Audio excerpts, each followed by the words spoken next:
Eric Shear, 43. In 2013, lived in Houston, Texas. He was a father, family man, and friend to many. Eric was described as a fun-loving and witty man. He enjoyed cooking and family gatherings. When family members didn't hear from him for several days in January 2013, his uncle Curtis Anderson decided to take a look. Curtis went to Eric's West Houston apartment on Fountain View Drive and made a horrifying discovery. Eric had been stabbed multiple times. Investigators collected evidence from the scene and began their investigation. Family members told police that Eric had mentioned a potential boyfriend to them, but unfortunately, they did not know who the man was. The leads dried up and the case was hushed up. Recently, Houston police reviewed the case and conducted DNA testing on evidence collected back in 2013. The DNA results showed that Raymond Lincoln was responsible for taking Eric's life. Investigators found messages between the two men that indicated that there was a relationship between them. Lincoln was then questioned and he confessed to the crime. He claimed that Eric had made unwanted propositions, which led to an argument and a knife fight. The circumstances are extremely similar to those of the 1992 murder for which Lincoln was convicted. The victim in that case was also a man, and Lincoln also claimed that he did not mean to hurt him. Raymond Charles, 52, was formally charged with taking the life of Eric Shear on April 28, 2023. Detectives from the Houston Police Department called Eric's family to update them on developments in the case after waiting so long. Now his family is ready for swift justice. Eric's uncle Curtis Anderson, who made the discovery, said he's living in his own hell. Now they're just going to put him in a cage, he added. Eric's cousin Natasha Simmons said, "I've always prayed about this. I've always wondered, God, is this really possible? I love him and I miss him very much." Lincoln is being held on $150,000 bail. In connection with the charges against him, police are asking anyone who may have information about other cases involving Lincoln to call detectives at 713-300-8360 or Crime Stoppers at 713-222-TIPS. 19-year-old Private Amanda Gonzalez was stationed at the US Army base in Hanau, Germany in 2001. She was working as a battalion cook when she failed to report for duty on November 5, 2001. Soldiers broke down the door to her room and found her body on the barracks floor. She had been strangled and subjected to a beating. Amanda was 4 months pregnant when her life was cut short. Amanda grew up in Madisonville, Texas, and had many friends. According to her family, in high school she had a reputation for being caring and sticking up for her classmates if they were being bullied. In 2000, she surprised her family by showing up at their home with a recruiter to tell them she was joining the military. She planned to use her GI Bill to pay for college and become a pediatric physical therapist. That same reputation for caring for others earned her the nickname Firecracker when she went into the army. If she saw someone being mistreated, she would get between them and just talk. Amanda's case was investigated, but unfortunately no suspect could be identified. For 21 agonising years, her family asked questions and received no answers as investigators made no arrests. Amanda's mother, Gloria Barth, says the same people called her every week. I would get a call, answer it, and nothing new.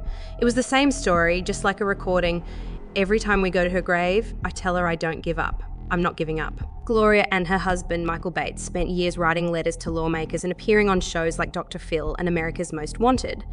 The turning point in the case came in 2023 when the Justice Department named Shannon L. Wilkerson, 42, a former member of the military, as the man responsible for what happened to Amanda Gonzalez. Wilkerson was arrested in Florida on February 23, 2023. If convicted, he faces a maximum sentence of life in prison. He has pleaded not guilty. Officials said that in 2001, Wilkerson served on active duty before being discharged from the military. According to the summary indictment against Wilkerson, the suspect was discharged from the US Army on July 31, 2004 and was discharged from the US Army Reserve on June 12, 2007. Former FBI agent Brad Garrett said there is no statute of limitations for the crime of taking a life. In order to charge someone in federal court with this particular crime, you must have enough information and evidence to show that you can win the case in court. The arrest marked the next chapter in an investigation that had been going on longer than Amanda had been alive, and it didn't take long. Amanda's cousin, Dean Lucio, said she still had that fighting spirit because she was a fighter and that allowed all of us to keep going after her and never give up. Amanda's mother, Gloria, said, "We have to keep fighting for them because they can't fight for themselves. They don't have a voice.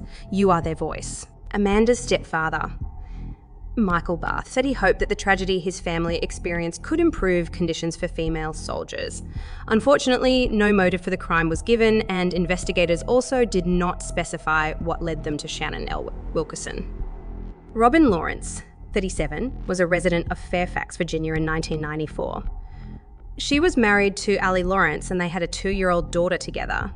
Robin worked in the promotions department at Merchants Tire and Auto Centres. In November 1994, Ali was out of the country on a work trip, and he became concerned when he was unable to contact Robin. He asked a family friend to check on her. The family friend arrived at their home on November 20, 1994 at 12:30 in the afternoon and discovered a gruesome and tragic scene. Robin Lawrence's body was found in a home located in the 8600 block of Rescale Lane in Springfield, Massachusetts. She'd been stabbed and her daughter was left unharmed in another room. She was left alone in the home over the weekend until her mother's body was discovered. Investigators were able to find DNA at the crime scene that belonged to the perpetrator, but at the time, technology was not advanced enough to find a match. In 2019, cold case detectives began working with Parabon Nanolabs, a Northern Virginia-based company that specialises in DNA phenotyping and genetic genealogy analysis. The company worked to build a family tree to narrow down the suspects. The company uses processes that predict appearance and biological kinship based on an unidentified DNA. Over the course of 3 years, detectives used the family tree to piece things together, which eventually led them to 51-year-old Stephen Smirk of Niskayuna, New York. Once Smirk was identified, police used digital composite sketches from Parabon to estimate what Smirk may have looked like at the time of the crime. This image was compared to photos of Smirk as a young man. Detectives travelled to New York, spoke with Smirk and took a DNA sample. They also left Smirk a business card. When they returned to the hotel, he called and confessed to the crime. Stephen Smirk said he was ready to talk, then went to the local police station and turned himself in. Detectives interviewed him, during which Smirk confessed and fully described the murder and robbery of Robin Lawrence that he had committed.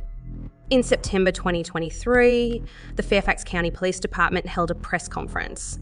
They announced that Stephen Smirk had been taken into custody and charged with taking Robin's life.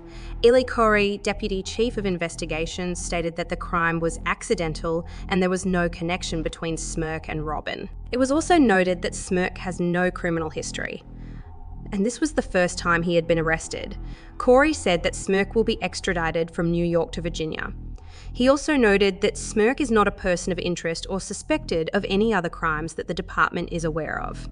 Smirk, who is now married and has 2 children, was on active military duty at the time of the offence. After nearly 30 years of service, Smirk is behind bars and will answer for his actions, Corey said. Members of Lawrence's family, including her surviving daughter, attended the news conference but did not answer questions. Robin's husband, Ali Lawrence, later said he was shocked by the news of the suspect's arrest. "You probably could have knocked me over with a feather." Ali said, "After all this time you have hope, but you also wonder if they're really going to find someone after 29 years.